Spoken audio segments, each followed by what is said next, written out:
things to make sure that I'm not fucking anything up. So, whoops. Let's go to Twitch. Twitch.tv.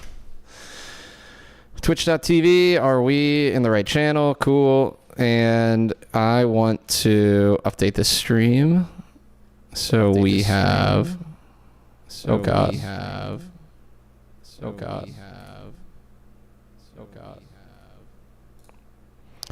How do I set... I forget how to set tags.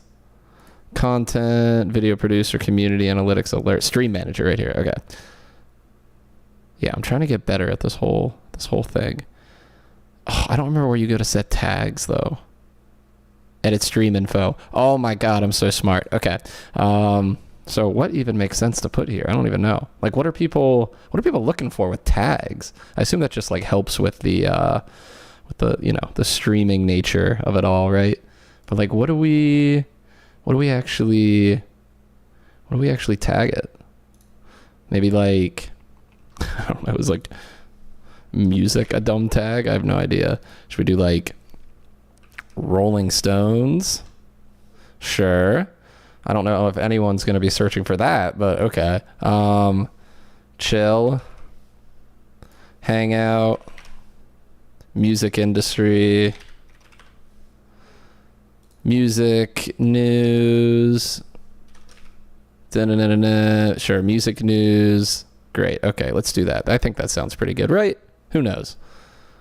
Okay, that one's good. I just need to make sure that YouTube looks good as well. So let's see. I also don't think I get YouTube chat in... Is this even streaming? I have no idea. Let's find out. If I view my channel, does this say that I'm streaming? Oh, it does. Cool. Okay. Okay, so that's there. And then if I click this, YouTube chat, I'll be in here. Great. Is this even streaming? I have no idea. I don't think I'm going to be able to see my YouTube chat, though. I need to go to Restream real quick and figure out what's up with that. Because, like, how do I make sure... Because I feel like right now... Maybe it does populate in there. Does it? Let's see. Yeah, it says it does. Okay, yeah, it says chat's connected. All right. I think I got this. I think I got this down now. Look at that. A real streamer. Except I don't have any Twitch configuration set up at all. Who needs it, though? It's for losers. For absolute losers. But okay, basically, I'm just going to start streaming a little bit more regularly. Just like watching some stuff that's interesting, right? Figured I dug into the Rolling Stones discography a little bit with Aftermath. So figured we'd give these old boys a chance here with their Zane Lowe interview. I feel like Zane Lowe is like typically like way like he's what he needs to be. He's like incredibly friendly to the artist. I think he does a good job making them feel really like comfortable and safe. I feel like he panders just a little bit too much for me sometimes though. Could do with like some more interesting questions. A lot of times, like every artist he brings on, he like kind of just hypes up as like the absolute greatest artist of all time, right? Which maybe that's what you got to do for music artists at the end of the day. But I don't know. I think it'd be more... The thing is that like no label's going to send their artist to someone who gives like a difficult interview, but it would just be more interesting, right? That's why I think that lie detection thing that Vanity was doing was so cool. I mean, it's kind of cheesy, right? It's just like it's totally just like a little gimmick thing. And I wouldn't even be surprised if they know what the questions are before, but it gives the allure that you're sort of seeing a real version of these artists and not like a really I don't know, like heavily filtered version, right? But I guess with the Stones, they're so old and famous and rich that hopefully they just don't give a shit at all and they can just say whatever they want. But we're going to find out. So let's get into it a bit. I just want to watch the Fantano video that he did about Rick Rubin. I think that'll be super interesting. So let's give it a shot. How you doing? Oh, this is a little loud. Good, yeah, not so bad. How many cameras? Not too bad. So many cameras. Yeah, you're kind of a big deal. No, but you're a big deal. I love that Oh, you they're finally doing just this in, realised that. Like, No, but you know, I just realised for the first time in my entire life I'm quite a big deal. I'm worth 4 cameras. Okay, so Zane Lowe came out to them, it looks like. This wasn't this is definitely not in Apple Studios. I don't know where the Stones reside, if they're just in England somewhere or what. But 3 cameras. Imagine if everyone came in and was like, how many did Mick get? Yeah. He had 4. Wait a minute. What if I got 3? Wait a minute. Where's that extra angle? I thought I had to dress up for today. You look I've got amazing. some really cool casual wear I could have worn like yours. Do you know what? Cool, man. Yeah, so now we're matched. Now we're fucking the same. I love it. I wish. That's good stuff, man. Zane, at last. How are you, man? Scarf. All right, Wow. brother. So there you are, mate, in a room you know very well, I'd imagine. What do you put it down to, the longevity of the Stones? You've outlasted everyone. Go to bed early. There's nothing like it.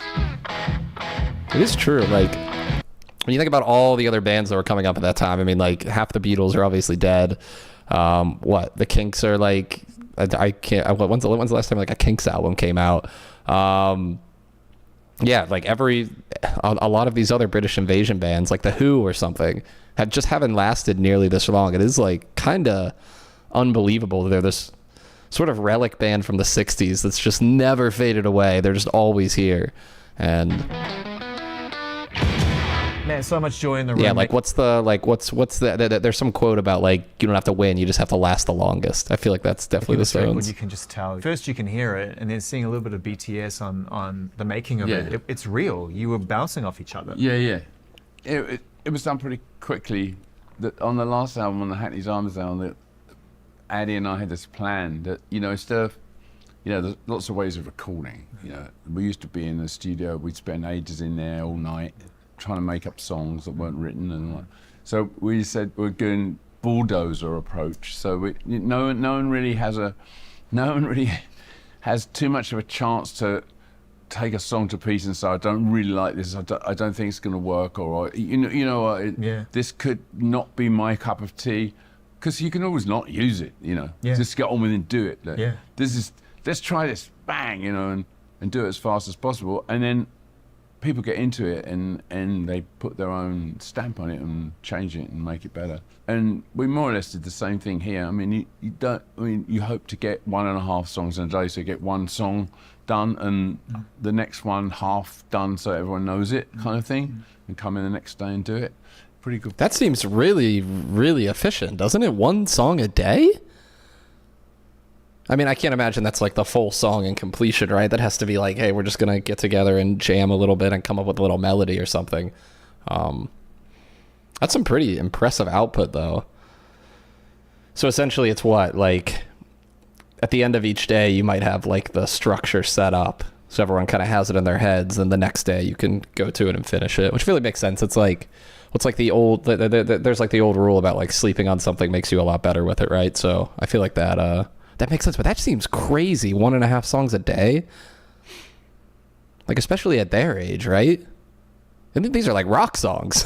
that's hard. Vibes in there. I mean, it was a good room. Producer's all right. Yeah, producer's all right. He's Drummer's all right. It's nice to talk with you about this album, Keith, and you being an Electric Lady makes me wonder, for you at least, how important is the room when you're making the record? You did it. What's the deal with Electric Lady? Where's that? Sorry, I have to know. Electric Lady Studios. Oh, it's in New York. Okay, so they're in England. Where's Apple Music's recording thing? I'm assuming that's just in San Francisco?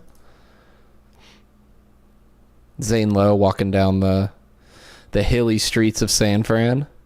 So what's the deal with this? I'm assuming this is just like a very historic studio, right? Oh, wow, a lot of crazy stuff was recorded here recently. Who owns this? Okay, Electric Lady Studio in Greenwich Village, New York. It was commissioned by rock musician. Okay, it's Hendrix. Interesting. Okay, this is like a very historic one. Okay, Fame Studio. Great. I don't understand who owns this, though. Who owns Electric Lady Studios? Huh? Currently owned by investor Keith Stoltz and studio manager Lee Foster. Okay, so what? The labels or the artist essentially rented out from whoever these guys are. Awesome. Okay. Good to know. Metropolis in London this time around. You've done lots of recording all over the world. Yeah. Does it matter to you greatly where you are when you're inspired and making records? A room, yeah, it can be very important. And you never know until you get in there and start playing whether you'll always get something out of it, but some rooms you have to fight, and others sort of you realize that they're welcoming you in, and it's and there's not something you can put your finger on. It's just the way it is, you know. I mean, you listen to a playback and say, we're going to have trouble with the drums here, and you know, and sure enough, but then at the same time, you get some really good records out of rooms that initially you're feeling, you know, you're having to have a little fight with them, you know, because then when you've had the fight and you've made up, and it's got a character of its own, so you know they're all great rooms by the time you finish, you know. That fight, man, I love that. You know, it's a tough word, fight, right? It has many connotations, but I feel like within the Stones, it's one of the key words in the glossary. And I'm not talking about inter-band dynamics, but early in the conversation for that. I'm just talking about getting in there and fighting for these songs and these riffs. And I feel like you've always tussled with your music a little bit in a good way. Was that really what happened at the beginning, though? Like, my understanding of the Stones' history is they were working with a manager who wanted them to be like the complete antithesis of what the Beatles were, right? So he was kind of really pushing for these darker sounds. But the actual Stones members were like, they were like prep kids, right? Like, so I wonder how. Yeah, I wonder what I just don't know that much. I wonder what the tale is behind there, like how much of that. Like the riff of Paint It Black, right? Like how much of that was something that they were really creating, or how much of that was being pressured by their management to get that darker sound out there? I don't know. Yeah, nothing comes easy, or if it does, it's not as good as it should be. There's nothing like a little tussle, you know, to anyway, and that way you remember it, you know. I think that's like genuinely really true in anything, not just even in like artistic pursuits, but even at like a job, like at my job. I think some of the best things can happen when there is like a little bit of conflict between two people that have different ideas. You really need people you're working with where you're not going to be afraid to have that go down, because you need to be able to like. One, you like when you're creating anything, you need people that are like really passionate about it and very opinionated. And if that happens, you're just gonna, you know, tensions are gonna rise. It's just you both care a lot. It's just what's gonna happen, right? But I think those environments where there's like the understanding and respect that the passion is gonna like breed that, I feel like creates like really, really magical stuff, as I think, which is sort of what they're describing here, I think. Access to Electric Lady, and you know, you got Henson. These are world-class studios. Why did you guys decide to settle in London for the majority of the recording? Oh, what world-class studios are world-class, no matter where you are. And to go in a studio on our doorstep virtually in London, mind you, I'm the only one who lives in London. I was going to say, it works for you. No, for me it was easy to get there, but not only that, to find that it had the vibe of the old Olympic studios where they recorded so many great things back in the day with Jimmy Miller. Now that we have that kind of rapport going again with a producer like Andrew Watt, the energy comes, and he doesn't work with anything other than the best. Yeah. He has to have the best shit in the world, you know, to work with. Yeah. And it's everywhere we go, especially in the closing stages in Metropolis. The playing on this record is so... That's also pretty interesting. I mean, you know, obviously the Stones have been around for what? Like over 60 years at this point. Like, what the hell? And for basically that entire time, they haven't known anything but the best state-of-the-art equipment. So, like, Jesus Christ, of course they're not going to go back to like a ragtag approach. They're always going to go with state of the art. Like, why would you? You're not going to get these guys to go backwards in any way, shape, or form after that long. Beautiful. The energy in the room is clear, and being in the room together and playing together and recording together is obviously the most joyful part of making a record, I would imagine, for all of you. I don't know if it's always like that, if you aspire to that, but it doesn't always work out that way. But no, it's always like that, because you must have that core feeling as being a band, you know. Yeah. And the interaction, you cannot replace it. You were having fun though. There's a bit where I think Mick says, you know, we've got to get the guitar players to learn the chords. We'll do it tomorrow, having too much fun. What was so fun about making this album? I suppose the element of interaction and spontaneity. Spontaneity is the operative word. I like this guy. Yeah, because we'd get the basic idea of a song. Say Mick had an idea or something, and say, come in the other room, let's routine it, right? So I get the basic structure, and then everyone else had their own idea of the basic structure. As long as it came back to that, it's fine. You could do anything you wanted then. The only thing you're fighting is the room. And I do find that like anytime you're creating anything and the result ends up being really good, I think you kind of you aren't really thinking about in the moment how much fun you're having, even if it's stressful, even if you have a deadline.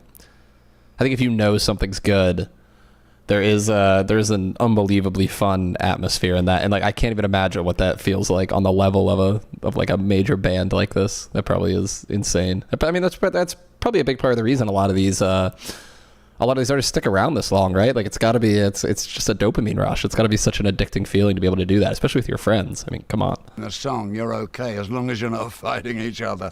But yeah, no, it was fun to make, and it took us all of me to cut it, and everybody was right on. Steve Jordan and Darryl Jones, you know, working in my, you know, the new rhythm section, you know, so I'm sure Charlie Watts was beaming down on us, so I feel good about that, you know. Yeah, I wondered how it must feel for those God, I wish I was knowledgeable enough to know, like, I'm going to be one day, but I really wish I was knowledgeable enough now to, like, recognize the names that he's pointing out, but we'll get there. guys, you know, and you'd have a much better take on that than anybody else being in the room. These are family members of yours who've toured with you, traveled the world with you, and helped you keep this music alive in front of audiences. But for them to be now on the record after all that time, contributing to the process must have been really special for you to see. Yeah, it felt good to me to get the sort of this generation of the Stones on record. You know, it was kind of special, and as I say, they were playing so good. I could have gone on for another month. You know, I mean, it was Charlie Watts that did suggest to me that if ever I was going to work with another drummer, it should be Steve Jordan, and. Steve is a great admirer of Charlie's way of playing. He sort of grew up listening to Charlie too. So there was, although despite the differences, there's an automatic sort of appreciation of each other and what they could do. So, I mean, I felt, you know, working with Steve, that I was working with, you know, with family, you know. It also, That's you know, sweet. it's moving hearing Charlie play on the album. Yeah, it's nice to have that one in the bag. We got a few beats of theirs in the bag, you know. I never know how I feel about this. You know, I should just be fine with it, because from the, I don't know. It's just always weird to me to take someone else's work and, like, use it for profit after they're dead without their permission. But I'm sure I'm sure the rest of the members of the Stones view it as, like, honoring him, right? Or they get to make one last song with him. It's always a little strange, though. Like, I don't know. It's just like, it's not as bad as that. I don't know if anyone saw God, what was it? There was some like video game that was announced recently where they have like Tupac is in the game. People are like making jokes like, yeah, this is definitely what Tupac wanted, was for his likeness to be used in video games. And I don't know. This happens way more in hip hop, where it seems like a lot of estates really abuse the leftover work of the artist. So I don't know. I guess whatever.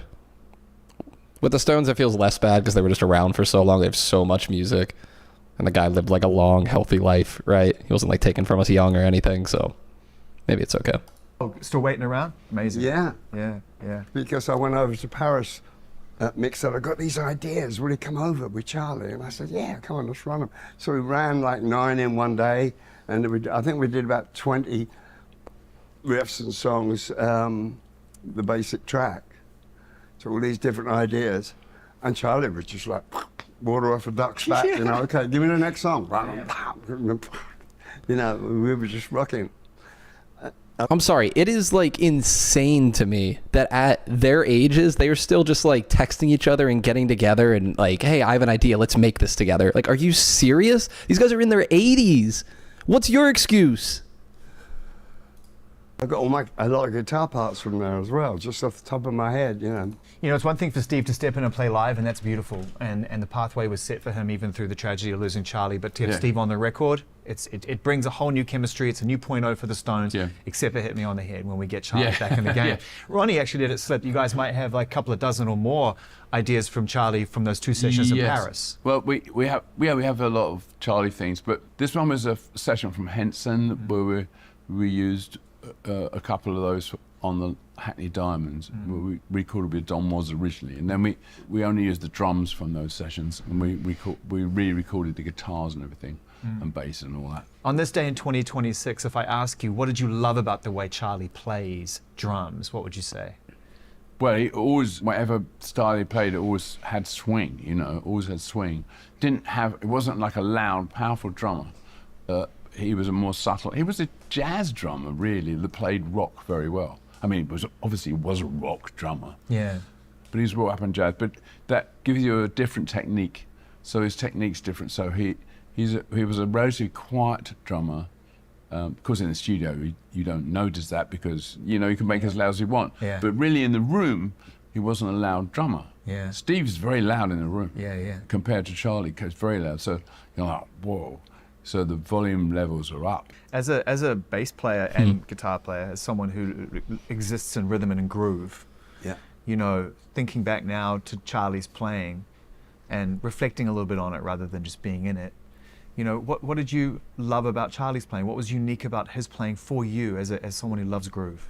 Well, for instance, if I played Emotional Rescue with him, like I did on the record, there was a lot of interplay. I was playing to his drums, you know, it was great. And he was playing to my bass.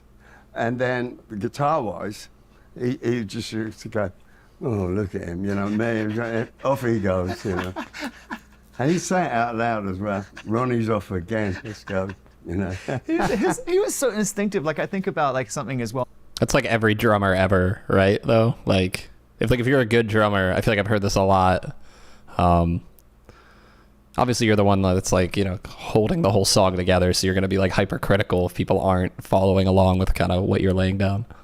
Known as Can't You Hear Me Knocking, and I know that was done in one go, and I think about his, like, you know, the bit where the first time Mick says it and he goes pop pop like a knock.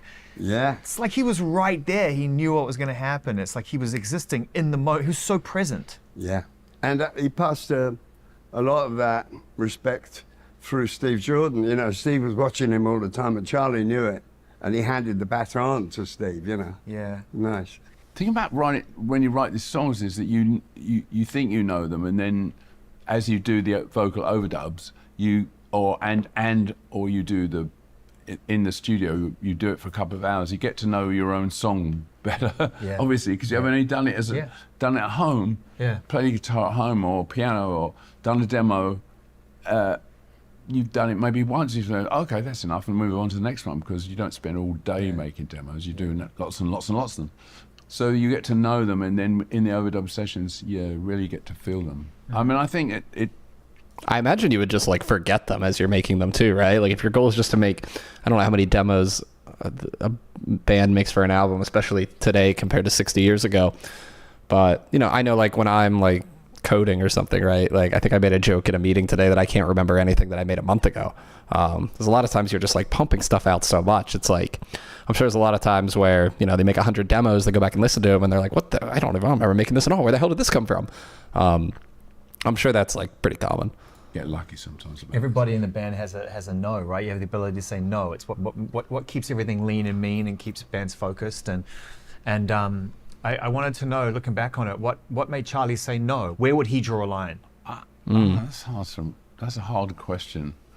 I mean, he used to try everything. He wouldn't say no. He wouldn't say no, I'm not doing that. So he wasn't the voice that would be like, that's not us.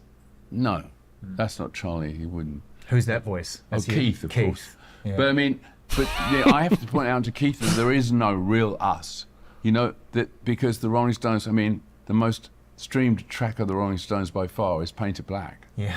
That's That's not a classic rock track. Yeah. You know, at all. That's like, I don't know what you call it. Do you know what kind of music is that? But that's my point. My point is, we were happy. And I think it's easy to forget the context here with what's painted black specifically, because nowadays I think someone listens to it and it sounds like pretty in line with a lot of other classic rock, right? But if you actually listen to the other music that's come out around that time, Painted Black is like crazy. Like it kind of sounds like it's like I'm trying to think of something to compare it to, right? It would be like I feel like it'd be comparable to like if a screamo band got a song the number one nowadays, because before, like I feel like that song came out probably 1966, right? And like during that time, a lot of the rock that was starting was still very like blues heavy, and all of a sudden you have like this sitar being brought out with these really dark themes about how you just want to, like, anything that looks happy, you just want to turn it to black. Like, that wasn't normal at the time, and it's still very. I would love to hear from someone who was like an adult during that time, and kind of what the general reaction was to it, and what people thought of that song getting to number one. So yeah, when Mick says that, it's easy to sort of forget the context, but that song is pretty out there for the year that it came out in. To do that, of course, and I mean, I don't remember anything about it, the session, but I mean, there it is, and the Rolling Stones has a very large repertoire of styles. Yes. So it's not just a blues band, but however, most of what the Rolling Stones do, however, having said all that, is rooted in some way in blues style, has blues notes, has blues in it. I pre-watched. Sorry. Somehow, even though they might be, maybe Angie doesn't, but even Angie might. you know what I mean? Yeah. But so the Rolling Stones has all these different styles that they're capable of doing, and I think you've got to show them all off. You don't want to get into a thing where you're only, that's not the Rolling Stones doing this, because you don't know till you try. And then when we were young, we would try all those things, and as you get older, I think you get a bit more conservative. You don't want to try as many things, you want to stick to what you know. Whereas when you're 21 or 22, you do Paint It Black, and there you go. Yeah, think about it. Don't think about it. It's just done. Yeah. And then you don't know if anyone's going to like it. It sounds crazy. No, it's going to listen to that. You're going to think like the rest of the time I was going to analyze those lyrics upside down and inside out. No. It's like, exactly. yeah. We're talking about magic here. I mean, I've spent my life talking to musicians and artists. Initially, I thought to try to uncover all of this, and then I realized that no, it should be left alone. The best thing you can do is find out where the spirit is that inspires it, and so do you still sit there with your guitar in your hand and something comes to you through the portal, and you're just like, it's as mysterious to you today as it was the day you started doing this? That's one thing that's awesome. That is as mystifying as the first song that Mick and I ever God, wrote. that's so sweet. We were locked in a room by our then manager and told to come out with a song, and Mick and I looked at each other and is a kitchen too, so I mean, first off we ate the place out, and then and he's not going to open the door until we've got a song, and by the end of but it was the morning by the time, and we came out with As Tears Go By, which Andrew gave to Marianne Faithfull, and after that it was off to the races, because Mick and I said, I thought it was really difficult to write songs, but given the circumstances and who you're with, it was fun, and after that, then you go, and just pick the damn thing up and say, I'm waiting, The album starts with Rough and Twisted, which is a beautiful, poignant way for me as a fan of the Stones. I think I'm now decided I'm gonna listen to the album after this is over too. I'm really curious for the record to start, because in a way it takes you back. I think it's getting like really good reviews too, I want to say, which is surprising. To the start. It's taking everything you've learned and reapplying it to what inspired you in the first place. That's how I feel about it, at least. Yeah, well, we cut it very early on in the process of this record, but what happened is when we were listening to all the tracks, I automatically, and Mick and I sort of looked at each other and I said, that has to be the starter, that has a sort of character about it that says it all, and from there we can build on it and work on it. So it was, he's got that Chicago blues feel on it, and Mick's playing some great harp, and there you go. Is it Mick that starts? Some harp, he said. That's pretty fun. I think that's another thing that was really cool about early Stone stuff. And I guess this was a lot of the British invasion scene as well. But the sheer number of instruments they would bring out on all of their albums, especially back in the 60s, right? I think that's something that kind of gets lost a little bit today. There's some bands that explore with bringing in weird types of guitars, and the psych scene obviously has the Middle Eastern instruments that they'll bring in for some stuff, but not enough bands do it, and I think that matters.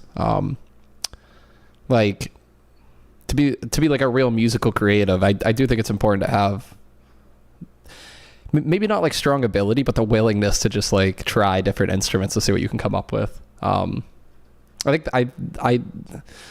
that is a really underrated element in the magic of some of the albums from the period that the Stones kind of started in. The process of making an album, is he the one that's let's get the Stones back together, I've got something I want to say, we should make a record? And what's that process like of how challenging it is getting everybody on the same page to get into Metropolis? Yeah, literally getting the band back together, man. Get everyone in the same country, never mind in the studio. But once it is operational and functioning, we just kick off each other. Mick being the main drive, if you can fire up his engines, he just interacts so closely with the drums and the guitar and the bass, everything, the pianos, keyboards. You got the ingredients and the things you made the most of it. You're singing out of your skin, and the writing. You're dealing with some really interesting topics. Your eyes are wide open. You're taking a look at the world around you. You're not leaning into old habits or old skills, which you'd have every right to, having done this for a long time. You're pushing yourself as a writer. In my writing, music and lyrics as well. I'm trying to push both things. Obviously, you're going to do things that some people relate to other things. This is a bit like this, or this is a bit like that, and it's incredible how with it they all sound. They obviously look old. You can tell their minds are still really, really sharp. I know being obviously rich and famous probably helps with that. But also maybe not in their case. They were rock stars. They've been rock stars for 60 years. I'm sure they've done tons of debaucherous shit that should have destroyed them, right? But they've I don't know. It gives me hope that when my generation's older, that we'll be able to last a pretty long time. At least with a good head. It's I don't know, whatever. If my skin gets wrinkly, that's fine. But let me still be able to have a coherent conversation with Zane Lowe in a very nice lit room with waters that are definitely just here for show that they aren't drinking. Please. Oh, look at that reflection. Damn, man, this is a nice ass table. Look at the reflections on this thing. Is there glass over top of this? This is crazy. Wow. Sometimes Andy does that. It sounds a bit like this. Ladybird Studios, right? Yeah, okay, but it doesn't to me. So don't let's harp on that. Yeah. Don't let's amplify that. Yeah. It sounds a bit like something you've heard before from the Stones. And that's interesting because normally it's the other way around. Normally it's the artist going, I don't want to do anything. It sounds a little bit like what we've done before. Because there's some truth in that. When I listen to Foreign Tongues, it does sound a little bit like This Is Your Life from a creative point of view. Because it starts with a blues song, which isn't lost on me and shouldn't be lost on anybody. Yeah, exactly. Let's take it back to the beginning. Yeah, exactly. And then there's a little bit of emotional rescue era in there. And it's like you dabbled in all of it. Yeah, we grab all of it, but it's sort of updated. If you actually play them side by side, it wouldn't sonically sound the same. No. I mean, the bass playing wouldn't sound the same. The way the voices are recorded wouldn't sound the same. Yeah, I mean, Jealous Lover. Like when you come in with the falsetto on Jealous Lover, it's just a falsetto, but it's not. But it's not. It's your falsetto. I know. But it's not really like one I've done before, to be honest. Yeah. Because all the falsettos I've used before have been much sweeter, mostly sweeter tunes, and not so hard driving. And it is the most unique falsetto, and not to spend too much time zeroing in on it, but every great singer finds if they can, finds their falsetto, and it's a pretty impactful time. Yeah, when I did it, I copied this singer called Don Covey in the first Stones album. It was actually the first Stones album, and he sang this song called Have Mercy, and he sings it nearly all in falsetto, and I just copied it. I'd never done it before because all the songs I'd done before in regular voice, so I just copied it and I said, oh, I can do that. I'm like, oh, it's not that difficult. Fast forward 60 years later, like, oh, mate, I wish I'd got there. No, it's easy. Yeah. But if you listen to someone like Al Green, Yeah. the thing about it, it's easy to sing a falsetto if you're doing it all the time. But what a more talented singer or more trained singer in church would do is the transition from your regular voice to the falsetto and back again in the same line. That's much more difficult. When I wrote Jazz Lover, I was writing on the piano, so I know like 5 chords, so it was the same ones. And I was singing falsetto, and I had Hip Hop 3 on my drum machine. So that was the 5, so it's a very simple drum machine. It's like from the 90s, and it's got like, it just does only kind of groove beats. Yeah. It doesn't do rock. Yeah. So okay, Hip Hop 3, bang. So then I start playing the piano to that, and then I'm in the middle of it, and then I get this phone call, and it's Andy, and I'm going, Andy, I'm just in the middle of a song, and he says, keep playing, man. And I'm going, okay. While he's on the phone. Playing, yeah. Amazing. I'll keep playing. I thought, no. I was like, okay, here's again. He goes like this so far, I've only halfway through, I haven't even finished it. And he said, yeah, that sounds fantastic.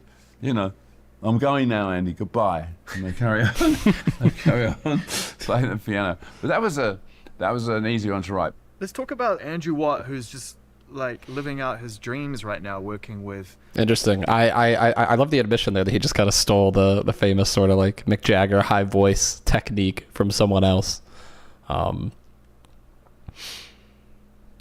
Especially because there's like, well, the one thing that does annoy me about the whole British invasion thing is that I think a lot of fans of these bands have this perception that like all of these guys were just like, everything they made was totally unique, came from nowhere, but that's just obviously not true at all. Like the Beatles were influenced by like a lot of the black blues musicians of America, and Mick Jagger's talking about here how he literally took a technique from another artist and used that. So just like any artist, they're inspired by their inspirations and just building on top of that. The kinds of artists that all of us music fans would dream to be in a room with, and he this is the second Stones record. His enthusiasm for making music is well documented, and I love the fact that he's able to remind you of certain parts of what make your band and anyone he works with great. True. That perhaps the desire for experimentation may sacrifice along the way. He allows you to grow, but also reminds you what is at the core of the Stones' DNA. How does he do that? I'm very glad that we met Andrew when we did, because he knows so much about the Stones that I've forgotten, and his enthusiasm for it is you can't beat it. Is great fun to work with. Is this like a producer? Who is this? Really, the only reason we have Foreign Tongues out is because we did so much work on Hackney Diamonds that Andrew and I both looked at it. Somehow this is really a double album, except we'll just give it a year or two of a break, because before I think it was 18 years between studio records, which was kind of stretching it a bit, and, but he's probably got ideas for a third album already. I'd say so. I'd say so. His inherent love of who he's working with informs whatever you're making today.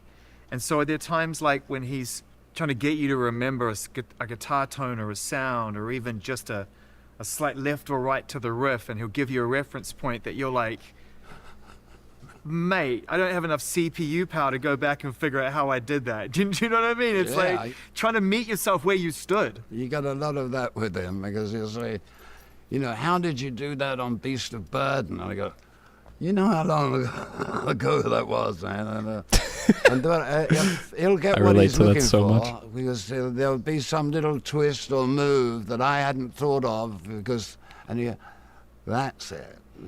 So his way of working is, has its methods, Oh yeah, no. That's such a difficult thing to do, and like whatever craft you have, if you ever did something in the past that was like, I don't know, unique, and you need to like go back and remember how you did it, it's so difficult. Like even today I had a meeting with people at my company, right, and someone was asking like how I did this thing months ago, and in a program I had written. And I had literally zero working memory of how that worked at all. And that's something that I spent like days working through, like thinking through each step. So if I can't remember that, I can't imagine being asked to remember like a guitar lick that you did that you probably spent like a day on for a recorded album 50 years ago, right? Like, come on. For sure. But like being able, if like, there probably are some people that can recall that stuff. That has to be like, dude, their brain is just like, you just have a galaxy brain at that point. Like, that's such a huge advantage. Always the possibility of a really interesting cast of characters coming in as well because of his ability to connect so many dots. I mean, Steve Winwood, you've known a long time, but I mean, having Steve on. Yeah, no, as for this album, I mean, Stevie Winwood, I've known Stevie since he was 15. You know, I never got around to playing together, and then suddenly who's on the doorstep, thanks to Andrew Watt, but Stevie Winwood, you know, which is a great pleasure to play with, you know. The only other connection we had musically was that Jimmy Miller was his producer on I'm a Man and Keep on Running, which was about 1967 or 6 or something. And he then produced, you know, a whole load of albums with us, starting with Beggar's Banquet and, you know, through to Exile. And so that was otherwise our only connection. So, you know, and I'm sure Jimmy Miller is smiling in his own way about the connection, you know. I loved watching some of the footage of you and Watt in particular vibing off each other. I think it was during the making of Mr. Charm. There's a moment you're playing and he's right there and you're sort of looking at each other. But he's right like that there. all the time. Yeah, he gets in it, doesn't he? Yeah, and he knows how I play and he milks the best out of me. You know? Well, I wanted to talk about that because what Andrew's really good at is he's such a fan. So he loves how Ronnie Wood plays guitar. But you're a creative person. You're always looking for new ways to play the guitar. I keep surprising him. Yeah, so I was going to say, so how do you take the direction of a producer that wants that Ronnie Wood magic, but also know that it's like, well, I can do that, but I want to try this. Okay, see, and this is where... He knows I'm up for that. Yeah. Because I always love a challenge. Yeah. This is where I feel like Zane Lowe interviews can get like kind of really repetitive. He's kind of asked similar versions of this question already, which is like, you guys have a style already, right? And like, how do you keep being new even though you have that style? And they've all sort of answered that in their own ways, and we're just sort of repeating, we're just sort of going, he keeps like framing it a little bit differently. And I understand that's like, for a band this old, that's like a really interesting question to ask. But also for a band this old, they've had so many different styles at this point. And they said at the very beginning, right? I think it was Mick Jagger saying it, like the Stones don't really have there isn't a set style for the Rolling Stones. They can just do it. They can sort of just do whatever they want. So I feel like he's kind of hung on to this point for probably a little bit too long. And I kind of hope we move past it after this. Jeff Beck group, you know, Jeff said, would you mind not playing guitar, Ronnie, and playing bass? I went, okay. It's crazy. And real fans know that, but you're a great bass player. You played bass in the Stars on this record as well, I think. Is that right? Yeah. What do you love about playing bass? I know that fans of Ronnie Wood, the guitar player, are like, you had time with Ronnie Wood, you fucking asked him about the bass. But I really want to know what you love about it. That's where I come from. Yeah. You know, like, I've started on guitar, but then I went back to the basics and got into the rhythm section with different drummers like Mickey Waller and Ainsley Dunbar and lots of other drummers, you know, coming up. I can't wait to recognize all these names one day. Went through Kenny Jones, you know, and then to Charlie, now Steve Jordan. And I have a bass style that fits back in the old Larry Graham days, you know. We used to hang out in LA back in the Sly and the Family Stone days, and we used to funk it out, you know. And even a jazz player that I had in the New Barbarians, Stanley Clark. Yeah, amazing. He said to me, you know, he was a devout jazz player. Yeah. And he said, man, you taught me how to play the blues and rock and roll on the bass. Yeah. And I had no idea, I was just being me, you know, I play it the way I play. Yeah. Anyway, it was a great groundwork and a great angle to look on the guitar. When I went back on guitar again, I was influenced by Dwayne Allman, and I went straight on to the slide. Yeah. As a bassist, so something I always fall back on is my slide playing. You brought such a unique new element to the Stones when you joined the band because of everything you just beautifully laid out. Your style, your way of playing created a new feel for the band. Yeah. How long did it take you to feel like what you were bringing to the Stones had really landed? Because I know you did some recordings for them before you actually joined the band in whenever it was, 76, I think officially, 75. Yeah, when I made my first album in 73, Yeah. Mick and Keith were there throughout, and Mick Taylor. Yeah. And Mick and I go right back to our first band when he was in the Gods, Yeah. and I was in a band called the Birds. And he used to be too nervous to even go on. I used to have to go and play his parts for him. Crazy. You know? And like when I knew he was joining the Stones, I thought, oh, well, you know, that guy, he plays so melodically and so wonderfully. I'm really pleased he's got that gig, you know. And I still miss Mick Taylor at the moment, you know. But I grew up knowing what the Stones were playing by being a fan and being a schoolboy, you know. And I knew what Brian was contributing to. Okay, so he wasn't an original member of the Stones. I gotta get I could keep that educated going here. when I joined.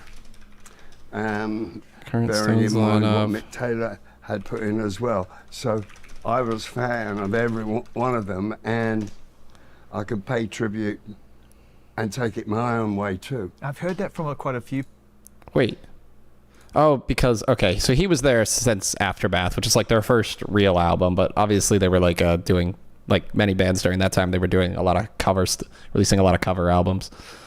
But it seems like the lineup, okay, was Ronnie Wood an original member? No, so it's Mick Jagger and Keith Richards are the two original members, and then Charlie Watts, of course, passed away, unfortunately. But I think they talked about Brian Jones earlier, who was a member as well. I don't know if he's still alive or what, but because Jones and the band began exploring different moods. Oh, okay. Okay, so, Brian Jones left early. He left in 1969. Okay. So it looks like it's Jagger and Richards are really the only two that have kind of stuck along. Looks like Ronnie Wood is obviously part of it now too. Okay, cool. That's good to know. Players who That's good join details. bands that they're a fan of, and in particular a fan of the player that they're taking the place of. Yeah. That you've got to find a way to lovingly develop your era, but you've also got to kind of be their fan when you join the band at the beginning. Yeah.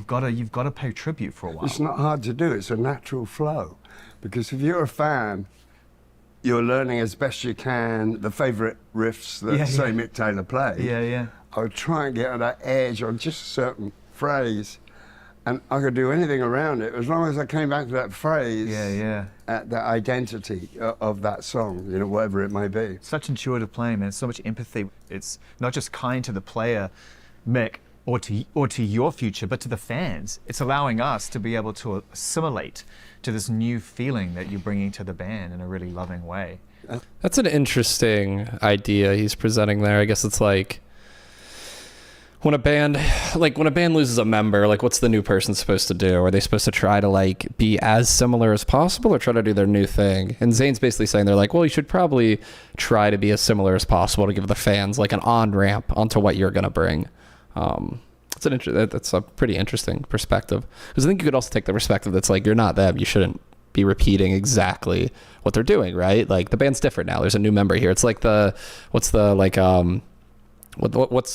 the ship of Theseus or whatever they say, where it's like the boat, and if you removed all the planks and put the planks back on, like, is it still the same boat? Well, it's not, right? Like, it's all new parts. So you could say the same thing for a band as well. So I don't know if I totally agree with that. It's an interesting idea, though. I've never heard making it easier to on-ramp for the fans. But I think there's also value in just, like, being you, right? Because you don't want to... If you're trying to be someone else too hard, it might... You know, you might be bad at trying to replicate that. So, I don't know. It's great, It's interesting. man. Yeah, it's a real honour that you picked up on it, you know. You know, when we go through this album and I listen to you and Ronnie, just getting back to the chemistry of guitar playing, you know, it's really evident the way that you weave in between each other. And, you know, we've spoken about your music. I'd never spoken to you in the context of the Stones and what it is to be standing opposite Ronnie and your tunings and know that there's a pocket waiting for you two, you know? Ronnie and I fell into playing together. I started playing with Ronnie in the 70s. When he was doing a solo album, and I had nowhere to sleep, and so I wormed my way in, and I spent about 6 months with Ronnie at his house. And that's where we started to hone a thing down, because we looked at each other and listened to each other and said, you know, if you hadn't have played that, I would have. And, so, you know, yeah, Ronnie's a comfortable foil to play with, you know, and, you know, bless his heart, you know. Steve Cropper sussed that out. He said, oh, my favourite interplay with you and Keith is Beast of Burden, you know, where the guitars are playing off each other. And that was just a natural thing. It was an unspoken rule where one laid back, the other one came forward, and then vice versa, and then we come together, forward, and yeah, the light and shade and interplay is so good. So when you're writing the songs, it's just a case of like figuring it out in real time as you're doing it, like who's going to do what, and just kind of bouncing off each other, and then deciding that's the bit. Yeah, when you're writing a song, there's some bits where you start together, and then he'll naturally take the riff his way, and I'll naturally embroider my way, you know, and then come together again and then go apart, but they're still working so as cool, a man. team, you know. Yeah. I'm sure so many people have tried to talk to you about what they love about your guitar playing. But I'd love to know what you hear when Keith plays. What do you hear? Not what I hear anybody else, but what is it that you love about Keith's playing and what's unique about it? Well, he's predictable to me because once that riff starts, of whatever song it may be, he's going to stick pretty much to it. Just play a little around it. But he you know, he says he's the cake and I'm the icing, you know? Yeah. And, you know, I decorate, you know, pretty well on his basis. So let's talk about the process of bringing a song to the band and what it's like when you say, hey, look, I've got something. Yeah. And even after all these years, I really want you to play a part of this. Yeah. What are the challenges and also the joys of doing that? It's unique to the Stones. Well, first of all, I do demos. Jesus, dude, it's just God. I feel like there's so much interesting shit you could ask. It's just kind of same versions of the same question, which is, you know, like, what's the creative process for you guys? I don't know. Like, he's a very safe interviewer, which is good, you know? It's like these guys are 80 years old. They don't need to be being put in front of like a 25-year-old streamer with a hot mic or anything, right? Like that's the last thing that needs to happen. But I wish he would get a little nerdier with it, because these are just kind of like, it's like, dude, hearing artists talk about the creative process is like hearing athletes talk when they finish a game, right? It's just like, it's the same shit every time. Mr. Chalmers did a demo, so I know. Like when he was talking about the falsetto stuff earlier, that was actually incredibly interesting because that's something really unique to him. But I don't know, all this creative process slop is kind of really annoying, I think. This will work, you know. I mean, might not like it, but this does work like this. It works 4 on the floor. You had gentle house beat on your drum machine. I when you wrote know that the one? house beat, and yeah, a Popsy house. Yeah. No, but so I worked that up with Matt Clifford. Yeah. And then when I played these songs to Keith in New York, I didn't actually play in the demos. Keith doesn't like hearing the demos. It makes my life much more difficult. Yeah, But yeah. Steve likes listening to demos. So Steve is like, I play a demo to Steve, and he gets it. He'll tell me, "Oh, that's really a good beat, but I can do this on it." And then I spent time with Steve on my own, so I just go through it with him, just vocally, or just with me and playing guitar with Steve, and say, "This is the groove," you know, like. Is this like too fast? The whole thing about all this music is the grooves have to be perfect. What does that mean? Well, it's not just how fast they are or how slow they are. It's each song has a groove that sways around, and the drums and the bass have to work together, and the rhythm guitars have to work, and the vocals have to go with the drums perfectly. So in a song like Mr. Charm, so it's almost like half semi-rap kind of, you know, the verses are fast. So my name, and Yeah, I can that see all that. has to go with what Steve's playing. So it has to fit in with his hi-hat pattern. Yeah, because every groove's a relationship. Yeah, so it's not just one thing. It's not just the drums. It's the way the drums fit with the verse, with the vocals, and obviously guitars. But the guitars can slide over that. So they are in another place in the groove. And it gives Keith that freedom to be Keith. Keith can just play, Yeah. and he made that really nice lick up, which I didn't have in the demo. So he added that. So that, da da da da da. So that goes over all that groove stuff, which has already been established. Then you put the vocal over that, and then so all of that makes that a groove, and so Mr. Charm becomes a groove song. It's good. It's It is fun how all these years later it seems like they're still kind of just describing blues music, right? Like blues music has that bass and kind of layered underneath that everyone's riding on top of. Then the other instruments are kind of like, you know, they're free to kind of do their own things on top of that bass beat that's just layering everything.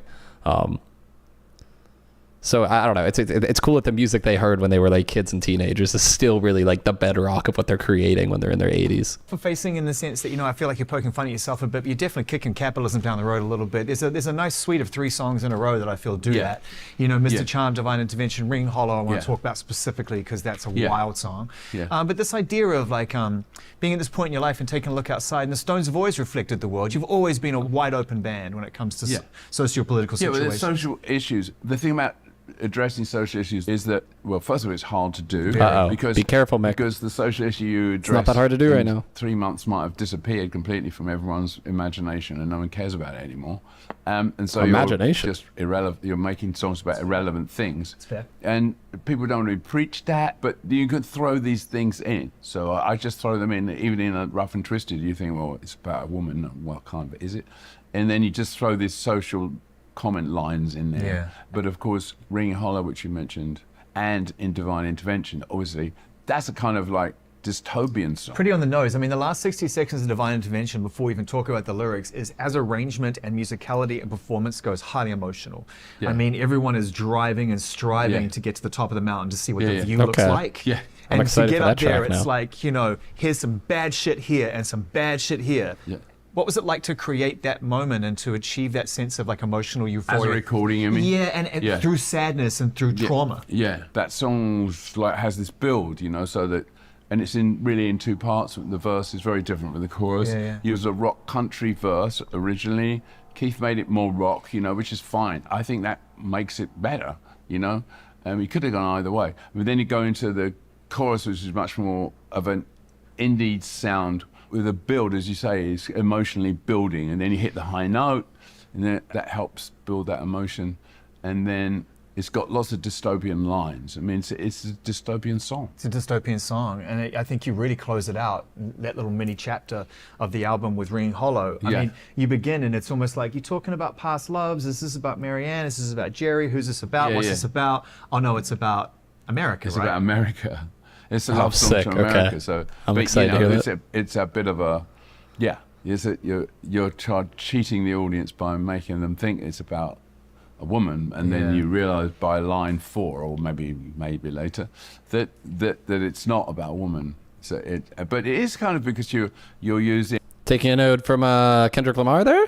Statue of Liberty, or liberty as So many people would hate me for making that comment. Oh my God. a concept. You're using that as a metaphor in the song as well. So it's kind of, and liberty is a woman represented as a woman in America. It must be so rewarding to get to a point in your life, and I'm not talking about age or maturity, I'm talking about success and achievement, and still feel like there's a ringing hollow waiting for you to find, which is, you're making a pretty important statement about a country that promises a lot and has given you a lot. Yeah, it's given me a lot, and it's admiration, but it's also like seeing the faults and the problems that we're going through in this country. And so that I was addressing that, and I had several songs that were addressing that theme, and I chose this one because it was it wasn't quite as on the nose as the others, and it had... What important issues in America is Mick Jagger going to talk about? Is an 80-year-old going to talk about divine intervention? If you polled the average 80, how old is Mick Jagger? We saw 82. If you polled the average 82-year-old in America, what do you think their top 3 biggest issues are about the country right now? Be horrified to know. I know Mick's will obviously be different, but more it's a funny thought. I thought, and so I discarded the other ones. Are there moments when you finish these songs, you play them to the boys, and they're like, you know, yeah, Mick, that's I like... played this to Keith, and Keith liked this one straight away. He could see this, you know, and also it was a different style of music, going from the rock stuff and the four on the floor groove tunes, going to a more country, using country styles to express this song about America is probably the best way to go, because it could have been a rock song. Ringing Hollow is, it's in a way a very tender sort of love song to America and what the fuck went wrong, you know. Oh wow, so they get two back to back And I that are about remember America. being in the 50s, and you know, I remember the jukebox and the cigarettes. We used to admire America so much, you know, and I mean, the idea of having radio stations all across the board instead of just the BBC was already, I'll die and go to heaven just to have that. And there was so much we admired about America, and then of course close up there's a few cracks in the bell, and they might as well write about that too. Yeah, he did a great job on that. I love hearing you sing. I love hearing you sing with the Stones, and you know, you do on Some of Us, which is great, and just kind of hearing yourself in the context of this Stones record. What was that day like when you cut that with Andrew and everybody in the room? That song had been hanging around in the head for years and years, and I never quite got around to putting the finger on it. And I mean, some songs are very elusive, you know. I mean, I remember Start Me Up was 10 years before from the writing of it to when it came out. I don't know, it's like wine, you know, like good wine, you know. Some of it's better, you know, aged, you know. I remember the first 100 What the takes fuck was that smile, Zane? You know, it's better, you know, aged, you know. Oh, what's going on? Playing music. The first Hold 100 on. takes. I really need to see the same way smile again. I remember the better, you know, aged, you know. Stop! Oh my god, my Deezer keeps playing. That's so good. Oh my god. Remember the first His little collared shirt all takes were shoved up his neck rhythm, too. you know. So, you know, it went through a lot of styles before we said, hey, why don't we just play rock and roll? And that's the one that made it. Paul McCartney, two-time offender now on Rolling Stones records. Yeah. You know, this is just a beautiful time, I think, to be a music fan and to know that the door's open in multiple directions for everybody to come together and work together. What did that mean to you personally, from Hackney Diamonds to now, to know that you've got this shorthand with Paul on Stones records? Obviously means a lot to him. He said as much to me. Well, yeah, you know, I realised that Paul really misses being in a band, you know. And, his joy of just being in that context. Wait, that's great. so sad. Got any more songs to do? I'll let you know, Paul. You know, but sure, yeah. I've known Paul for, you know, well, basically since the Beatles started, you know, since we started. But I mean, only on the periphery. And they did John and Paul did a couple of backup vocals for us, and way back when, and We Love You, and Dandelion, I think, way back in like 67 or something like that. But otherwise, and I mean, yeah, it's also great to have somebody from your own era, from your, you know, way back when. Yeah. But to play, and a lovely player, and yeah, I'd like to do more with them. Yeah. When you're in the studio and he's playing, I mean, it's just like you've been so used to playing with your friends in this. They really talk like they're just never gonna die. They're gonna be doing this forever. Yeah, you know, one day I'd like to do more with Paul McCartney. Like, it's so good. Everyone's got such a unique style. Yeah. How does it feel when he fires up and it's his style? It's pure McCartney. It could only be McCartney playing that way. Yeah, I don't know. On Covered in You, he sounds like a funk bass player. I wouldn't recognise his style on that, honestly. Yeah. And I didn't know he could play like punk style, like real simple stuff like we wanted him to play. I mean, just understood the style, you know, and so he's obviously got a lot of capacity to change gears. Yeah. How did Robert Smith end up being on the record? I think he's a friend of Andy's. Yeah. And he just turned up one day. Yeah. I think Andy invited him to come and listen because we were at the end of making the record. Yeah. And I went in there and I never met him before. I don't know how, but I never met him. So So he's Robert Smith having a pretty big year right now, right? I mean, being cited as the main influence for the Olivia Rodrigo album, getting a feature, Olivia's only feature ever. And now it looks like he's on the new Stones album that everyone's kind of into right now. Is this Robert Smith's year? Might be. very nice and everything. And so we said, oh, go and sing backing vocals on Lose You. Yeah. He has this nice part on that. Yeah. So he sang some backing vocals in between the choruses. I asked Mike McCready from Pearl Jam what it feels like when you arrive in a solo that is past the cognitive. It's pure heart and pure soul. You've given us many of those. One in particular on Back in Your Life, I feel, is that solo. Yeah. Yeah. Thanks, man. Oh, man, I love that That's solo. the last thing I did in the studio. Oh. And it was a 9-minute solo. Andrew Watt was in tears when I went into the... Jesus, dude, what was Zane had to have felt? This is one of the... Bro, how cool did he feel in this moment? Also, bro, what the hell is going on here? Are these the strings from his pants? Why are they so long? I know baggy pants are like cool, but I didn't know I didn't know you wanted the strings going down to your knees. Holy shit. Yeah. Also, his shoes are like falling apart, man.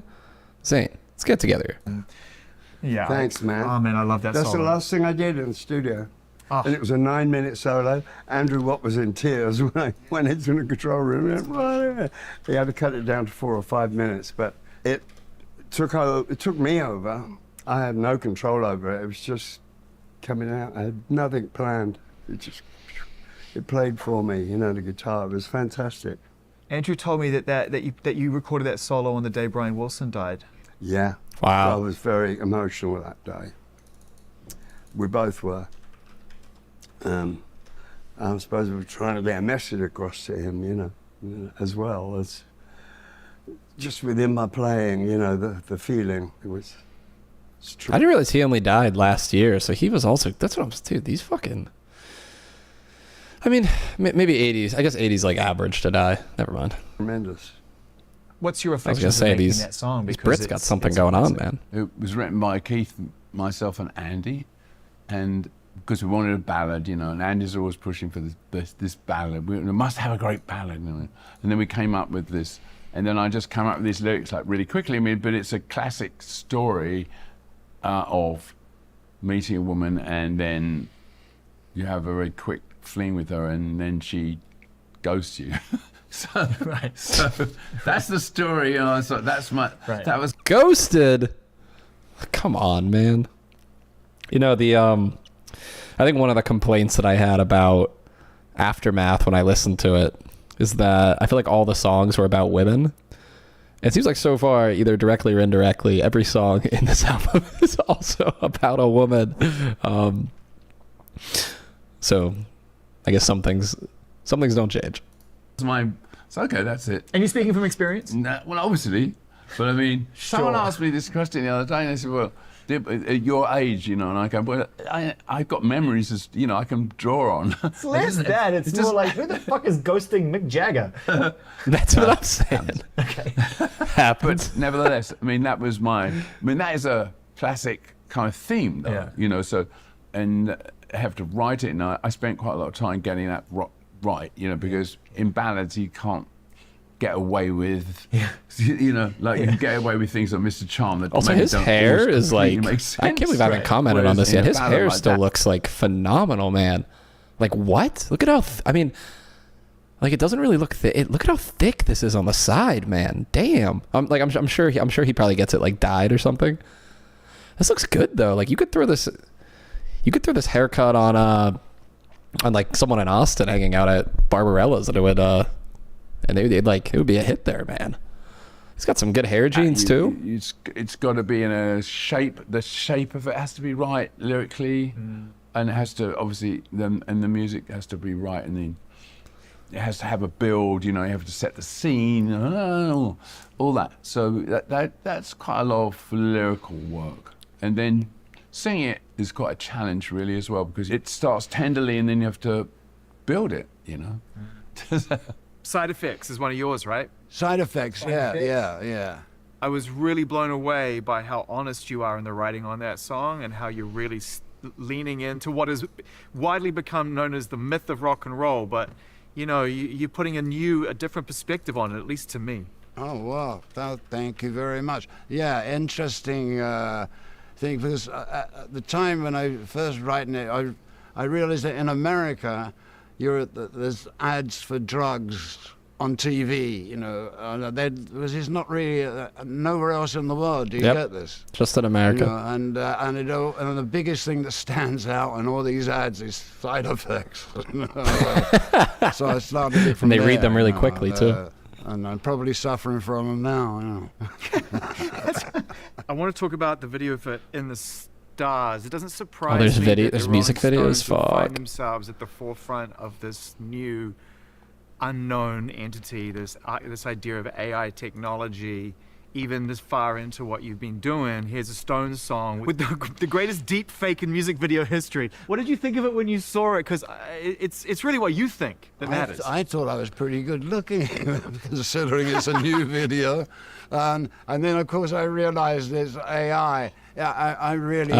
you know, they said the word, the about evil AI. word. I really don't know enough about it to really talk about it. I mean, as with anything else, like social media, it has its uses, but boy, it can have its downs, you know, and I'm sure we'll find out more about Such an old man as it goes take. on.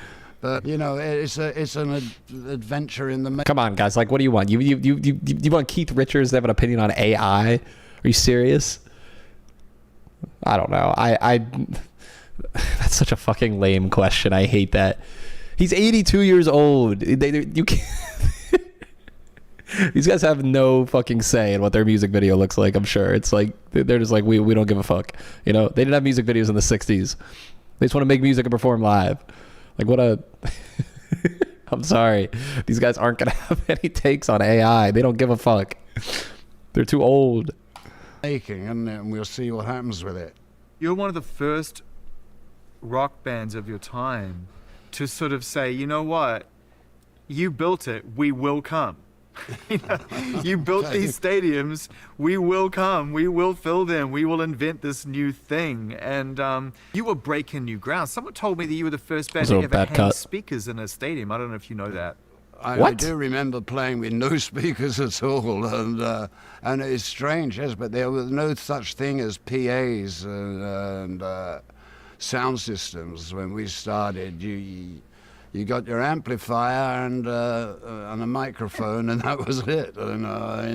Was that Hyde Park as well when you came out? Was it just your amps on the stage when there was 200,000 people at Hyde Park that day? I think it was. That's what I want to know. Yeah, so I think just are you serious? What? A couple of speakers. For How could you hear anything?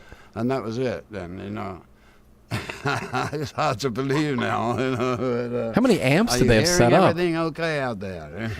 Probably not. The band literally on the eve of the invention of stadium rock. I mean, you were the first band to ever go into open-air stadiums like that, the places where they play football games and baseball games, and that must have just been overwhelming. I can only imagine. No, I just took it in my stride because I thought that's what they did all the time. Another stadium. And the first major show I did with them on the tour of the Americas, the Totos tour, was my birthday, June 1st. 1975, yeah. But the first gig was the one down Fifth Avenue here. We played Brown Sugar. Crazy, crazy. Billy Preston was with us then. I love Billy. This is an album made to play live too, Ronnie. You know that. I mean, it's live in the room. It's jumping out of the speakers. Give me that tour, baby. I mean, yeah. Just speaking personally, not for the band, but what's your appetite to go and play these songs in concert or tour and whatnot? Oh, yeah, you don't have to twist my arm, mate. Yeah. I'll be out there as soon as I get my call-up papers, you know? When you go on the road, if you can? Yeah, I'd love to, yeah. Next God, man. year's wide open, so... God, dude, like, I love how into that they are, man. Like, they just... I don't know. Like, when I think about a lot of modern acts and bands, it's like, I don't know if I see these people, like, performing live until they're 80. Like, you think Sabrina Carpenter's going to be doing songs when she's in her 80s? I just don't see it for some reason. And And these guys are like excited to get back out there. They want to keep doing that. But you could say this about this whole fucking generation, though. Like, we have senators who won't retire either. Like, this generation is just like, they just never quit. They never want to rest. I don't know what that is. I don't know what this generation would be called either. Is this the silent generation, or is this like the generation after that? I don't know. But regardless, I'm very happy they're going on tour, because I do really want to try to see them live. I want to try to see Paul as well before he's done. So we get another opportunity to, which is great. I mean, it's up for grabs, really, you know. For you, what's been the secret of keeping this band together longer than any other contemporary rock and roll band? It's the longest running relationship in music history. Well, we don't over soak our hanging out, you know, we lead our own lives, and when we do get back together, it's like no time had gone by. So we're back in the playgrounds, like naughty schoolboys. We're back in the studio. I mean, that's what we do. We love to interact, as you know. You can tell that's cute. From the music, you know, off of each other. Yeah. Mick is still very driving, you know, to this day. And at the core of that is this friendship with you and Mick. Yeah. And zeroing in on the music side of it, you know, if you think about, like, marriages don't last half as long as that. So when you think about you and Mick and what has really kept you together through all the good times and the tough times, does it boil down to the music? Yeah, it is a marriage of a kind, yeah. Who's wifey and who's husband is another thing. But maybe that's what keeps it going, you know. But when you meet the guy that has the same got such a taste good in voice. music and the same feel for it as that you The do, perfect amount of it's more than grizzleness double going on. Pleasure. It's you can't put your finger on it, but. And at the same time, it is a mystery, and I think maybe long may it be a mystery. I mean, I'm trying to think about it and figure it out, and what is I found pointless. I think if the Rolling Stones have had a lot of failure, it wouldn't have stayed together. We've been very lucky and been successful a lot, you know, even though not everything we've put out recorded-wise has been brilliant. But that doesn't speak to the interpersonal relationships No, required. but the interpersonal relationships are much more difficult, and we've obviously had problems. I had lots of arguments with Keith, and he's had obviously lots of arguments with me. And not everyone's easy to get on with, you know, and it's hard to do. But I mean, we've been very successful, and we haven't been living in each other's pockets, you know, like when you start off, you're kind of already like a little gang together, and you can see, you see it, indie bands record cover, and they're all like, you know, having They're a business relationship. Yeah. You're always together, and you're always like eating together, drinking together, and you know. Then we just started to live quite a long way apart. Keith moved to America, you know. I was living in Europe most of the time. Ronnie was living in England. Charlie was living in England, but he was living in a country, so we didn't get to see Charlie very much. We didn't come up to London very much. Not a very social person. But in a way, maybe that works for you, because you're not on top of each other, and just come together when you work. And when you come together and work, it feels like you know, just like you've known each other, and you have known each other forever, and there's no gap between that. That's what comes across when you see the footage of you playing. It's got the sense of like giddiness and joy of like, yeah. I can't believe we're getting away with this. You know, does this continue? This I don't think you can continue forever. Yeah, that's super sweet, and it's like it reminds me of, like, I'm sure other people have experiences like this too, but to say you have really good friends from like high school or college or something. Like, I'm still really close with a lot of my college friends, and you know, like, none of us live in the same city, but when we all get together, it is always like it's always some of the most fun moments of the year for all of us, right? And part of that is the distance, you know, like, we get together and we have an incredible time and we have that special relationship, but then we get apart from each other, because if we were together all the time, it probably when when you just see the same people constantly, it doesn't like hit the same. So it's interesting that they do this with like a working relationship too. Being in a band, so interesting, because it's a job where like you aren't technically working all the time, right? Like, you come together when it's time to make an album, then you tour, then you can separate from one another. I wonder if there's any other like careers that are like that. I guess sports teams are like that too. But I can't think of anything else that's like that. Any other job, you're just constantly with the same people all the time. Probably like people, you know, It's like rare to hear people say that they like love all their coworkers and whatnot. It's probably just, you know, the immense amount of time they've spent with them. I mean, Simply it's not something like possible. psychological there. I guess the question, Mick, is do you go into the recording of Foreign Tongues and do you think this may be our last record? Yeah, you could think that. I think you always think that. You know, this could be the last record. I'm not saying it is, but I mean, I thought Hackney Diamonds was probably our last record, you know. And then we weren't scheduled to make this record. We were going to go on the road, and then we didn't go on the road, and then we said, okay, we'll make a record, and you know, there you go. Thank God you did. And so that time, instead of it being, you know, a fallow time, was filled with doing this. How do you feel about the future of the Stones having made a record like this, fresh from making this record? Yeah, well, we know we still got that drive from Hackney Diamonds and Foreign Tongues. The albums are getting more and more energetic, punchy, and we're still raising the bar. That's the evolution of the band, you know. It's got that new youth and the new kick, you know, in it. Maybe Charlie's, you know, overlooking us and giving us sweet. some more inspiration. With this album being fresh in your Fuck, mind, man. how do you feel about spending time making another Stones record? Oh, I have no problem with that. Anytime. Their answers anytime are the all whistle so blows, like, yeah, sure, why not? Let's do it. I'm there. I'm up for it. Always got a few songs in the bag, and I'm sure Mick does. He never stops. And, They're just doing it for the love of the game, man. I mean, Respect. that's what I do, you know. So you're automatically thinking about what you're going to do next, and so it's sort of there in the making, you know. What do you put it down to? You know, there's the longevity of the Stones. If you could, you've outlasted everyone. Healthy living, and you know, and go to bed early. You know, there's nothing like it. That's the formula. Be a good boy. Okay. You maybe could have gotten a little more interesting answer out of that. But okay, cool. That was actually that was pretty good. Yeah, like I said, Zane I think kind of like stays on the same topics a little bit too long. It'd be cool to get like some more interesting I don't know, questions about like, I mean, they're 82 years old, right? I think it'd be interesting to spend more time on like what that experience is really like for them. Like what's touring at that age like? I feel like sometimes interviewers get scared of asking these legendary artists just questions about like aging. But I think that's no doubt like influencing the music too. So that would have been pretty cool.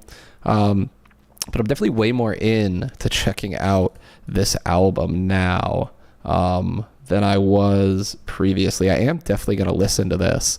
And I didn't know that Robert Smith was on here as well, which is also cool. I think I'm going to make a TikTok about that. But okay, it's already late for me and I want to get one of these stream clips posted. But if anybody watched this at all, for even if it was for 1 second,